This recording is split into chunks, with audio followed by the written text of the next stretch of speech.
With the Roman Mosaics in miniature kits, you'll receive your tesserae this size, the 10 by 10 mil. What you need to do is then cut them down into the 5 mil, so you're cutting each of these into 4.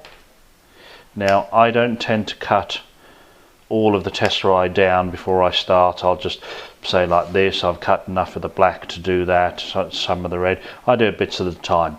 For something like this size, 16 centimeter by 16, you're looking at about between 50 to 60 minutes for all of your cutting. That's why I do it certain sections at a time. Now let's just have a little look at basic setting principles for this. You find the line that you're wanting to set. In this case I'm going to take the line from there to there. Now you don't need to follow exactly to that line, just so long as it's getting the shape that you want. So I'll just put a line of glue up to there. Now you can use your fingers, place the tesserae down, or you can use a pair of tweezers and set them into place like so. There. Now what I could also do is something like this. You see that gap there?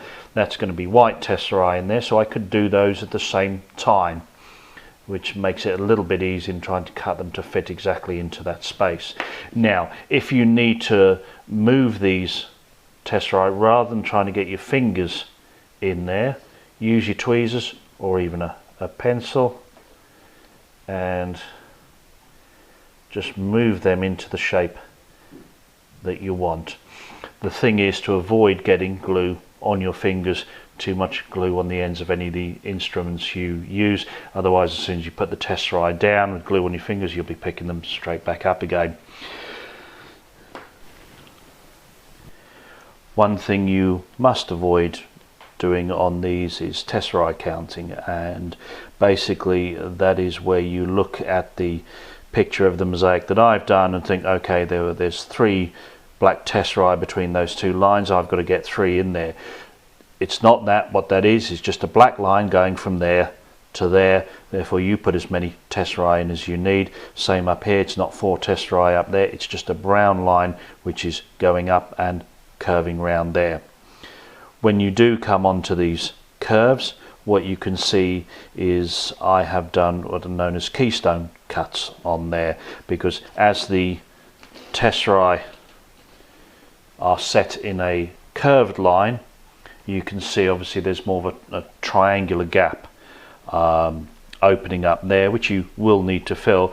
But what you don't want to do is to put a triangle in there, because visually that disrupts the line, it makes it less of a flow. So you need keystone cuts, which you can see on here.